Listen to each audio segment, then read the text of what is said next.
Hello everyone, welcome to Creepytime Ghost Story channel, where we bring you real horror stories broadcast every day. Tonight, we start in a place that smells faintly of salt water and smoke, where every window glows with a warm flicker of candles, and every shadow seems to linger just a second too long.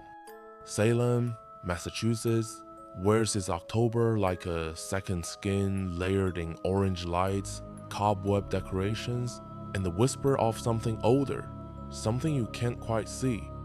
Tourists drift through the streets, their laughter too bright, too sharp, as if trying to push back the dark.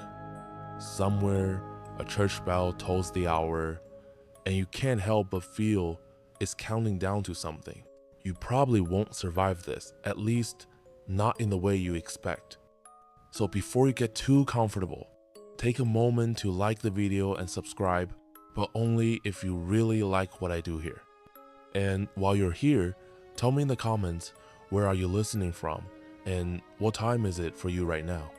Now, turn down the lights, turn on the fan for some soothing background music, and let's go on our journey tonight. Thomas arrived in Salem just before the last blush of daylight slipped behind the rooftops.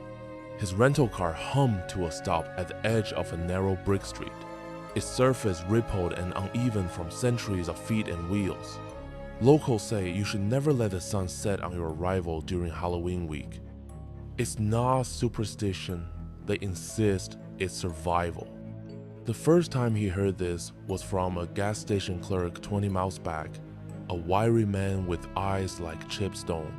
"If you're gonna stay," the man had said, leaning on the counter, "make sure you're inside by dusk. That's when the first curse wakes up." Thomas had laughed it off. Salem thrived on spooky legends. He figured it was all part of the seasonal theater. But as he stepped out of the car, a breeze rolled through the street that felt heavier than any autumn air should be. Cool, yes, but also wet, like the mist off a pond. Somewhere nearby, a wooden shutter banged once, then again, then stayed still, as if it too had decided it was better not to draw attention. The first curse, according to town lore, dates back to the 31st of October, 1692, the night before Bridget Bishop was to be tried.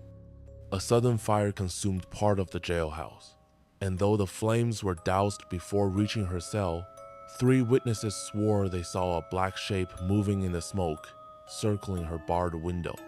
That same shape was reportedly spotted years later, always at twilight, always near strangers. Thomas's Airbnb host, a plump, kind-faced woman named Margaret, greeted him at the threshold of a federal-style home with white trim and sagging steps. She barely let him cross the porch before she ushered him in. "Close it behind you," she said briskly. "The street's no place after dark this week."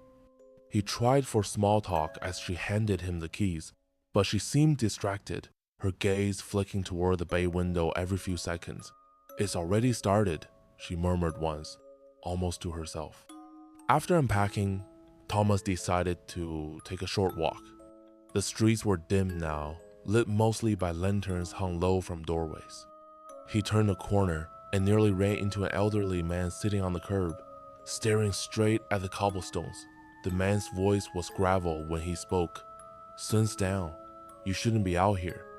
The thing about Salem is that its history doesn't stay politely in museums. Even as Thomas walked, he passed plaques marking trial sites, old houses with preserved beams, and once a narrow alley where someone had chalked a date on the wall, the 31st of October 1978, the year of the infamous Halloween blackout, when the entire downtown lost power for exactly 13 minutes and 2 visitors' siblings from Vermont vanished without a trace. Police reports claimed no leads. Locals whispered that they had been taken by the same entity that stalked the 1692 fire. A rustle from behind made him turn. Nothing, just the glow of the street lamps pulling on the street. Then footsteps, faint, keeping pace with him. He stopped. They stopped.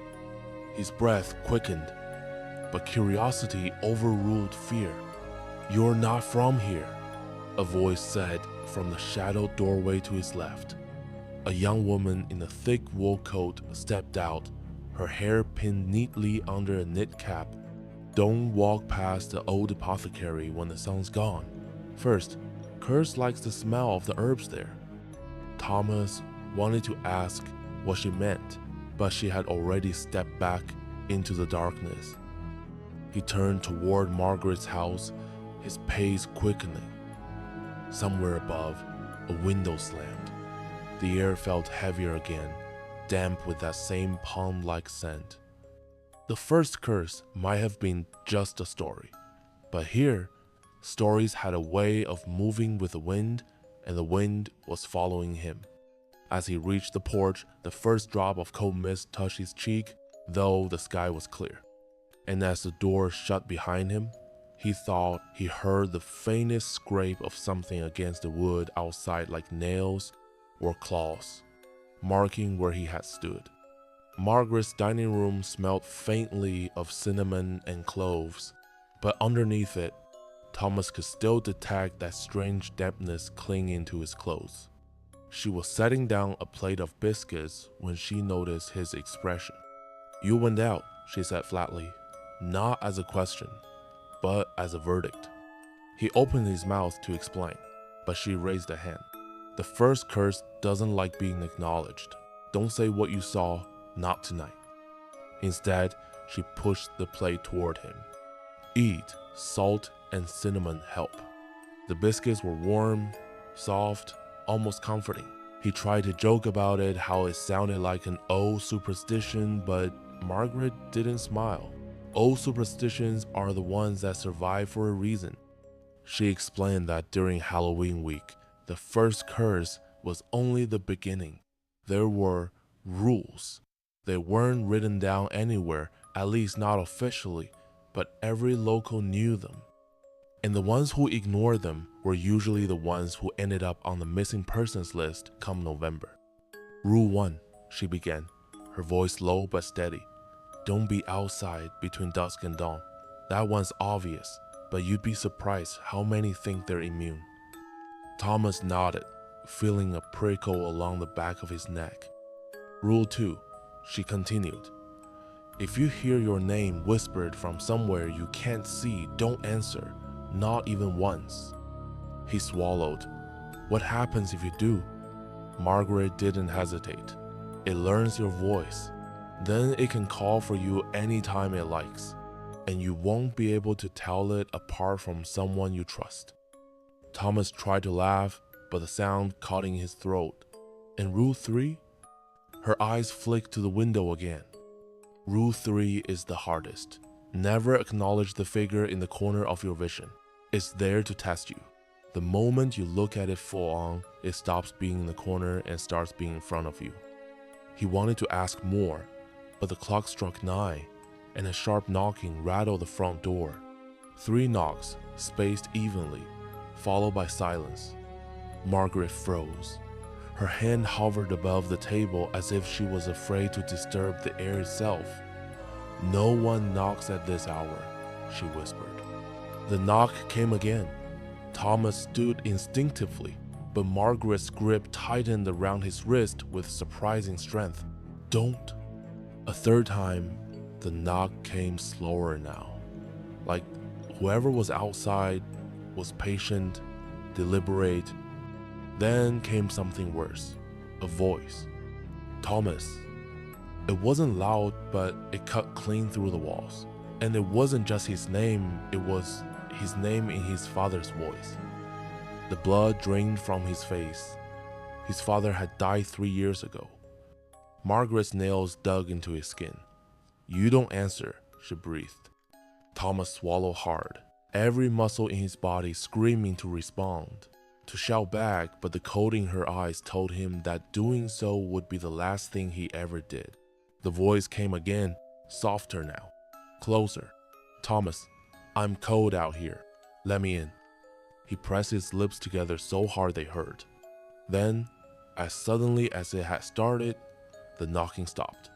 The house seemed to exhale, and Margaret slowly released her grip.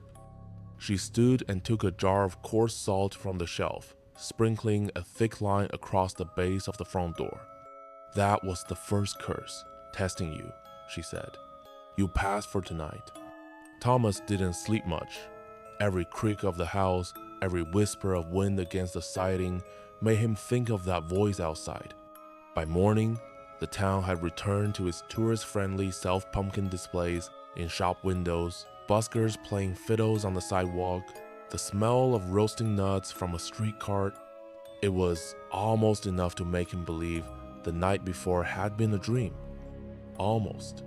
But when he walked past the old apothecary the young woman had warned him about, he noticed something strange. The glass on the door was fogged from the inside, though the day was crisp and dry. And faintly, in the conversation, someone had traced a single word with their fingertip: tonight. By the time evening began its slow creep over Salem, Thomas couldn't stop glancing toward the apothecary. All day, the word tonight had sat there like a splinter in his mind. He tried to bury himself in work photographing storefronts, jotting notes about the historical district, but every corner he turned seemed to funnel him back toward that fogged glass door. By late afternoon, the word had faded, leaving only his uneasy reflection staring back at him. Margaret noticed his restlessness over dinner. She ladled out stew rich, steaming, dotted with chunks of potato and carrot, and said without looking up, "You're thinking about going there, aren't you?" Thomas set his spoon down. "You said there were rules. You never mentioned the apothecary." "I didn't need to," she replied, finally meeting his eyes. "No one goes inside after dark." He frowned. "Why not?" She hesitated just long enough to make him regret asking. "Because it's not just a shop. It's a door, and not all doors are meant for people like us." Her words hung in the air long after he finished eating. By dusk, curiosity had overpowered caution. He told himself he wasn't really going to break the rule, just walk past, maybe peek inside. The streets had emptied faster than usual, and in the failing light, the cobblestones gleamed like wet skin. When he reached the apothecary, the glass was clear again. Inside, the shelves were lined with apothecary jars of varying sizes, some filled with herbs, others with cloudy liquids that seemed to swirl on their own. A faint, amber glow came from deep within the shop, where the aisles seemed to bend in ways that didn't match the exterior. The door handle was cold under his fingers, not the normal chill of metal, but a deep, marrow cold that felt alive. He didn't remember deciding to turn it, but the bell above the door gave a single, brittle chime as he stepped inside. The smell hit him first: dry lavender, scorched wood, and something faintly metallic, like rusted iron. The walls seemed taller here, the shelves stretching far above him into shadows.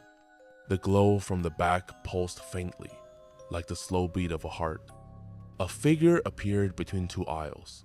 At first, Thomas thought it was another customer, a woman in a long, dark dress. But when she turned toward him, he saw that her face was hidden behind an old plague doctor's mask, its beak curling downward like a hook talon. Her voice was barely more than a whisper. "You came early." I'm just looking," Thomas managed. "You're not looking," she corrected. "You're crossing." The way she said it made his stomach twist. He glanced toward the door, but the space where it had been was now filled with more shelves, more jars. "Rule 4, she said, as if reading his thoughts. "Never step across a threshold you don't understand." Thomas's mouth was dry. "You're saying I broke it?" She tilted her hat slowly. "You've broken more than you think." Something clinked softly behind him. When he turned, a jar on the shelf had tipped, its lid rolling onto the floor. Inside was hair. Black strands floating in clear liquid, coiling and uncoiling as if breathing. The woman stepped closer, her masked beak nearly brushing his cheek. "They already know your name," she whispered. "Now they'll know your face." Thomas's chest tightened. "Who?" The lights flickered, and in that brief darkness, he swore he felt a dozen fingertips graze the back of his neck. When the glow returned, the woman was gone. The aisle was empty, and the door, the real door, was suddenly there again, only a few feet away. He stumbled out into the night air, gasping. But the town was wrong. The street was the same, and yet not. The gas lamps flickered a sickly green instead of gold. The windows of the buildings were boarded from the inside, though he'd walked past them hours earlier and seen people laughing behind the glass. And down the far end of the street, a tall, faceless figure stood perfectly still, its outline barely darker than the night around it. It didn't move. Thomas didn't either. Then, like a photograph burning in reverse, the scene snapped back. The lamps were warm again, the buildings alive with light. But the hair on his arms wouldn't settle. And he knew one thing for certain. Something had followed him out. Thomas didn't sleep that night. Every creak of the floorboards in Margaret's Inn felt heavier than it should have. Every gust of wind against the shutters seemed to carry a whisper threaded through it too faint to make out, yet too deliberate to be the work of weather alone.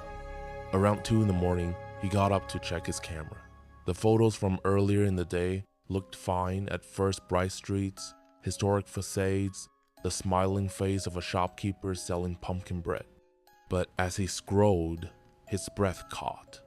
In the photo of the apothecary, the glass was fogged over, except for the faint outline of a face pressed to the inside. Not the plague doctor's mask. This was bare skin, pale, mouth open in what could have been a scream or a laugh. The eyes, if they were eyes, were wide, black hollows that seemed to eat the light around them. He shut the camera off. By morning, Margaret noticed the hollowness in his stare. Over breakfast, she leaned in and said quietly, "You saw her." Thomas set his fork down. "The woman in the mask?" "No," Margaret said, shaking her head. "If you'd only seen her, you'd still be fine." A silence stretched between them, broken only by the ticking of the grandfather clock in the corner. Finally, Thomas asked, "Then who was it?" Margaret didn't answer. She only slid a folded slip of paper across the table. On it, in precise, looping handwriting, was a list of rules. Some he recognized from the night before, like not looking into the bakery window after dusk, but others were new. Never answer if you hear your own voice calling you from the street. If you see the shadow of someone standing behind you in a mirror, leave the building immediately. When the church bells ring 13 times, hide until they stop. Do not follow the smell of lavender after midnight. At the bottom, in red ink, was an addition that looked fresh. Do not return to the apothecary. Thomas slipped the paper into his jacket pocket, but the words burned in his mind.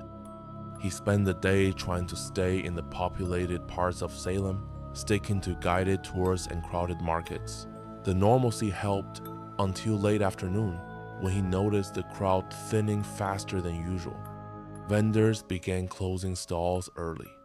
The street performers packed up without their usual flair. By the time the sun had dipped halfway below the rooftops, the streets were almost empty. That's when he heard it. A voice, his own voice, calling his name from somewhere behind him. It was wrong, somehow. The cadence was off. Each syllable stretched like old taffy. Still, his body reacted before his mind could intervene. He half turned toward the sound and saw nothing. No, not nothing. There was a faint shimmer in the air, like heat rising off asphalt. It pulsed once, twice, then began to take shape. Margaret's rule flashed in his head, and he forced himself to turn away, walking faster. But the voice followed, closer now, threading itself into the sound of his footsteps. By the time he reached the inn, the sun was gone, and the voice had stopped. Inside, Margaret was waiting. She didn't speak, just locked the door behind him and bolted it 3 times. "You heard it, didn't you?" she asked at last. Thomas nodded. Her expression was grim. "That means it's interested in you now." "What is?" Margaret hesitated, then said, "The thing that wears you like a coat." Before Thomas could respond, something rattled the shutters slowly, deliberately, like fingertips drumming on wood. The sound moved from one window to the next, circling the inn. Margaret reached for the oil lamp, turning the flame down until they were in near darkness. In the silence that followed, Thomas realized 2 things.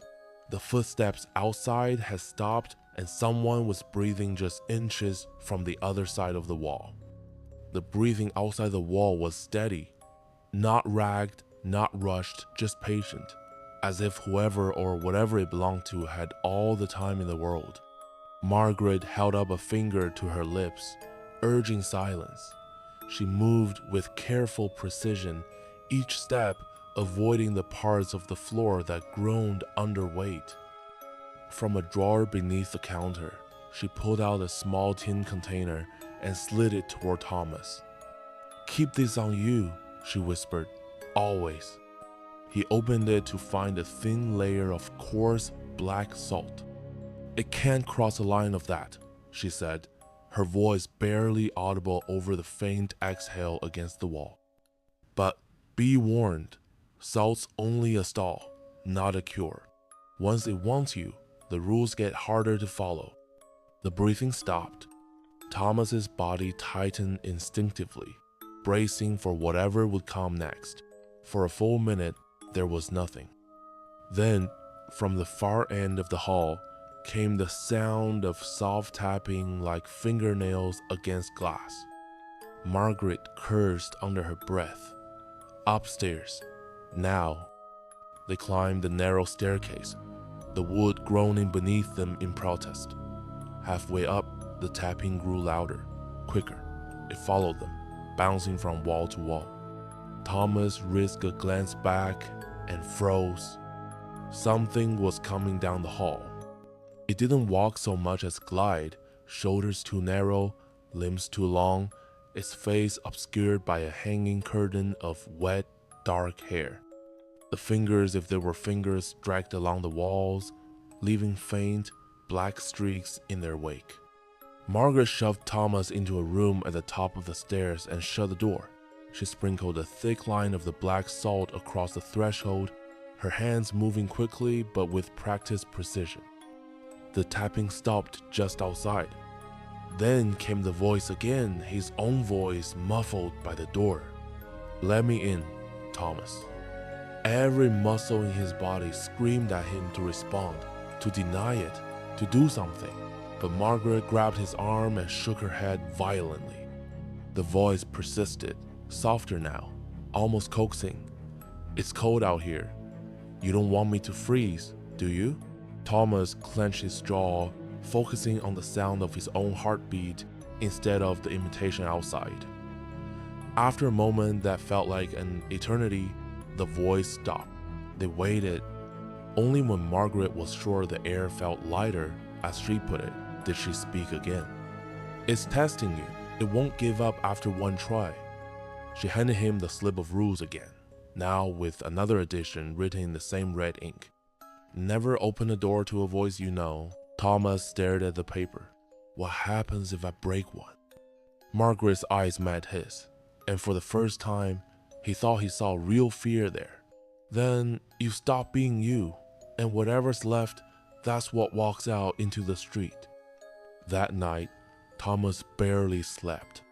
Every time his eyes closed, he saw flashes of black hollows of the woman's eyes in the apothecary window, the shimmer in the air that called his name, the figure gliding down the hall.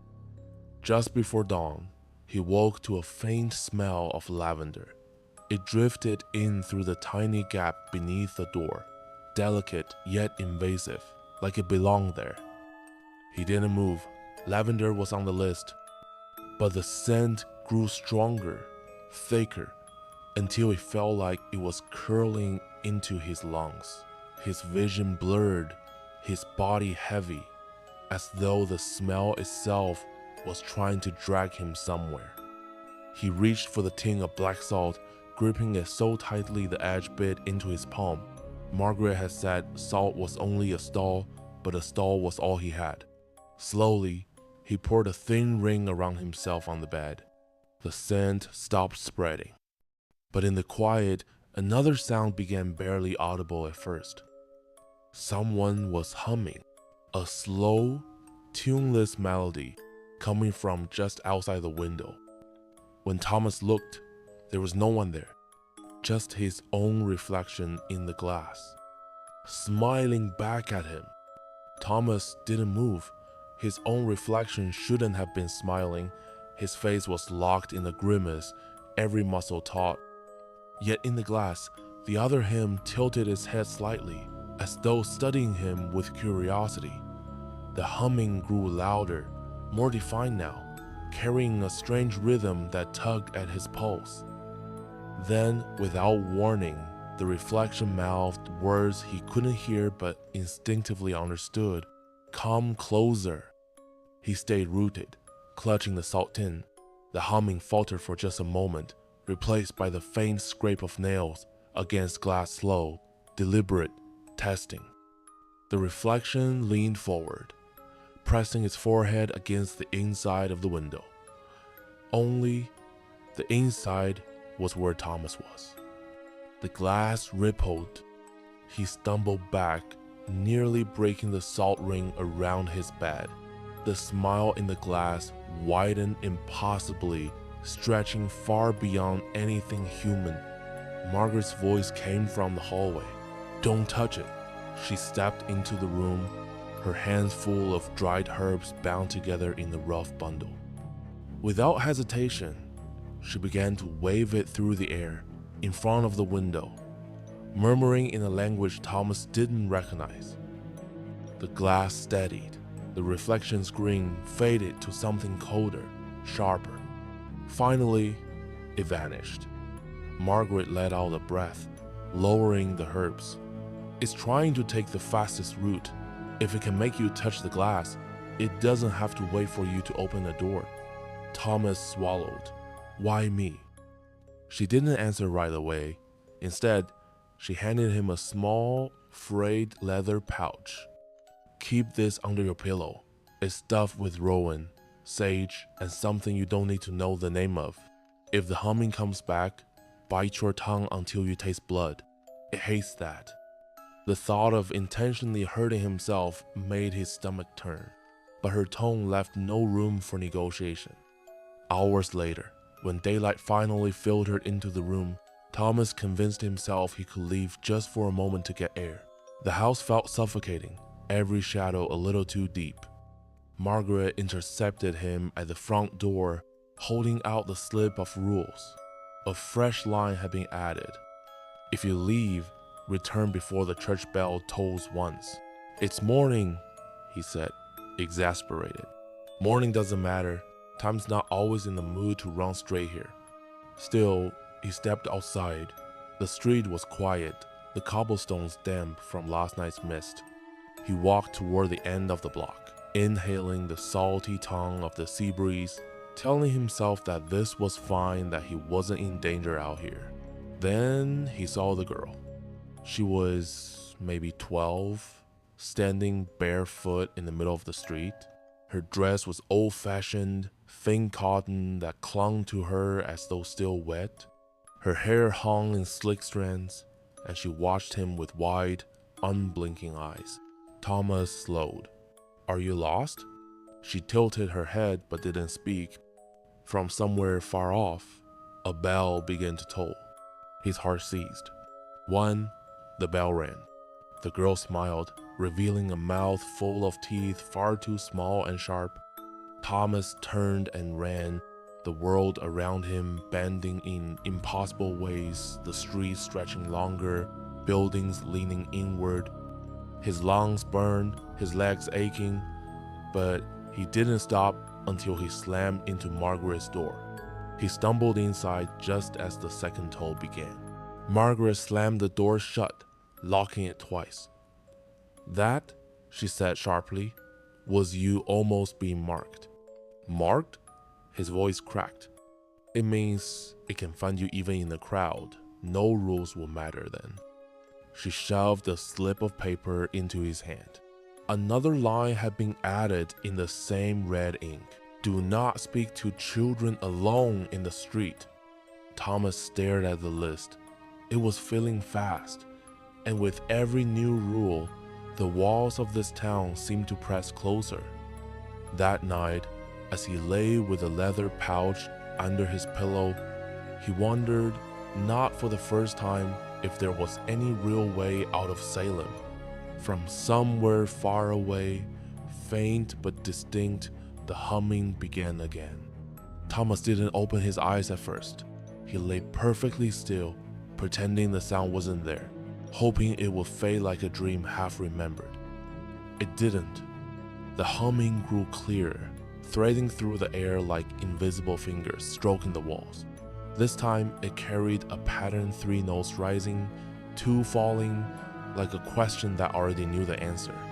Slowly, he turned his head toward the window. The curtains swayed even though the glass was shut tight. A whisper followed the melody. His name, twice. "Margaret," he called, his voice barely above a breath. No answer. He slid from the bed, careful not to step beyond the salt ring. The air felt heavier now, as if the room itself was sinking. He looked down and froze. The salt circle was broken, just a small gap, no bigger than the width of his shoe, near the bedpost. The wood there was damp, as though someone had pressed a wet palm against it. The humming shifted, becoming something closer to a lullaby, sweet and slow. Thomas realized, with a jolt, that his body was leaning toward the gap without him meaning to move. He bit his tongue, hard. The metallic tang of blood filled his mouth, sharp and grounding. The humming stopped. From the hallway, Margaret appeared, her face pale, eyes fixed on the floor. "It got in," she whispered. "What does that mean?" She didn't answer right away. Instead, she scattered more salt across the gap with shaking hands, muttering under her breath, "It means you're on borrowed time now."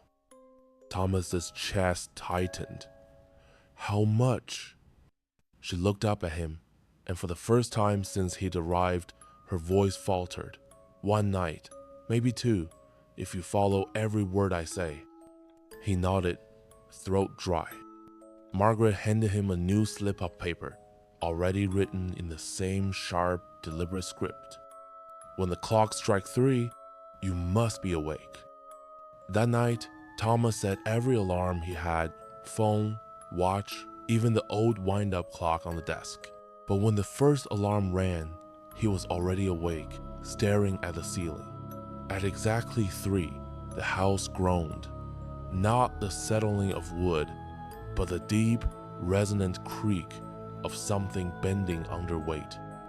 Then, faint footsteps on the roof. Margaret had told him once that Salem's older houses had crawl spaces up there, narrow, unused, places where the wind collected like trapped breath. But these steps were deliberate, measured, circling above his room. He sat up, straining to listen. The steps stopped. A single knock came from the ceiling, so soft he almost doubted it. Then another, louder. The third made dust rain down onto his bed. He grabbed the leather pouch from under his pillow, clutching it so tight his knuckles ached. "I'm awake," he whispered, as though the thing above could hear. And maybe it could, because the knocking stopped. The rest of the night passed in tense silence, broken only by the occasional sigh of wind outside. When dawn came, Margaret was already in the kitchen, hands wrapped around a mug of something steaming. She didn't greet him. Instead, she slid the rules list toward him. A new line had been added, written in a darker shade of red. Never look directly up when you hear footsteps overhead. Thomas felt his stomach drop. So it was, "Yes," she said quickly, cutting him off. "And you're still here. That's what matters." But he could see it in her eyes each night. The thing was getting closer, and soon rules wouldn't be enough. The final day began under a sky the color of iron. No sunrise, no warmth, just a flat, dim light that made every shadow look deeper than it should. Margaret stood by the front door, already dressed in her long coat, a small satchel hanging from her shoulder. She didn't look at Thomas when she spoke. "You have one last rule to follow," she said, her voice quieter than usual. "Tonight, no matter what you hear, no matter who you think is speaking to you, you don't open the door." Thomas frowned. The door to the hall? Her gaze flicked toward the stairs. Any door. He wanted to ask more, but she was already walking away, out into the pale morning, leaving him alone in the house for the first time since he arrived. The hours crawled.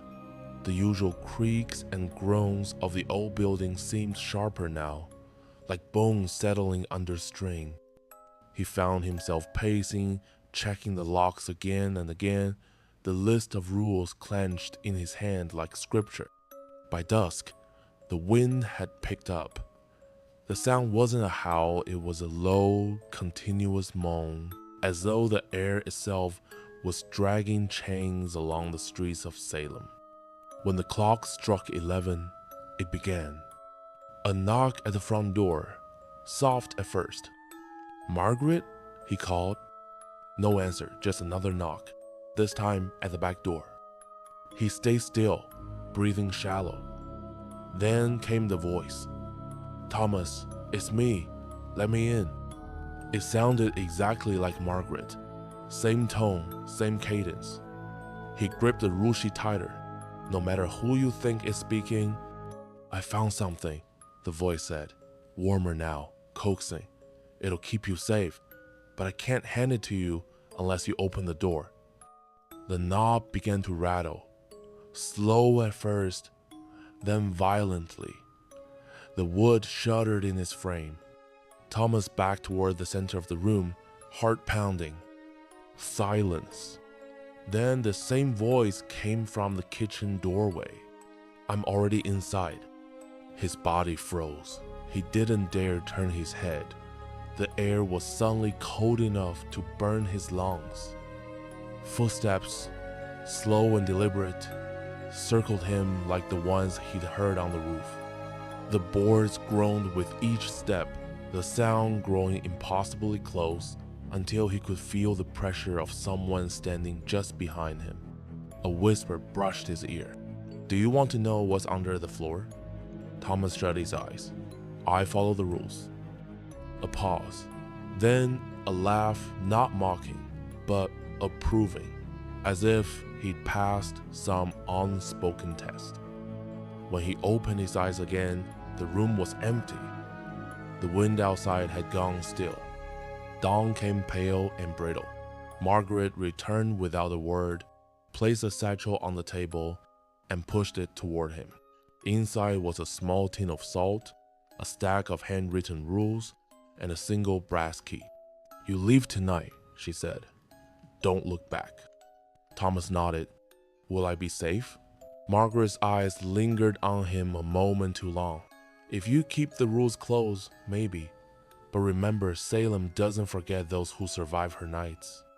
He left before the sun fully set, the key cold in his palm, the rules folded in his pocket. Behind him, the house shrank into the gray mist until it was gone. But as he walked, a faint humming followed him, 3 notes rising, two falling just loud enough to let him know that the rules weren't done with him yet. Now, you can let the tension drift away. The doors are closed. The rules have been followed. The streets of Salem have grown quiet again. You picture Thomas walking farther and farther from the old house, each step taking him deeper into a morning fog that no longer feels threatening, just soft and cool against his skin. Somewhere far behind him, the wind has died completely, leaving only the gentle hush of leaves brushing against one another. You take a slow breath in and release it. Imagine the brass key resting in your own hand now, its weight oddly comforting, the metal smooth and warm from your touch. You don't need to know which door it opens. Some doors are meant to stay locked until the right moment. With each breath, the world feels quieter, the air a little lighter. You think of Margaret's steady voice, of the rules that guided every step through the long nights. Even in the strangest, most unsettling places, there is a path forward if you pay attention and listen. You let your shoulders relax, let the muscles in your face go slack, let your hands rest loosely by your sides. Salem is far away now. The echo of those footsteps has faded into nothing but memory, like a ripple on still water. Somewhere, a morning bell tolls softly. It could be from a church, or perhaps just your mind's way of marking the passing of another night. Either way, it's a signal that you have reached safety. One more breath in and let it out slowly. The story has ended, but the quiet remains. You're warm, you're safe, you've made it through. And as you drift towards sleep, you keep the rules close, not out of fear, but because they brought you here.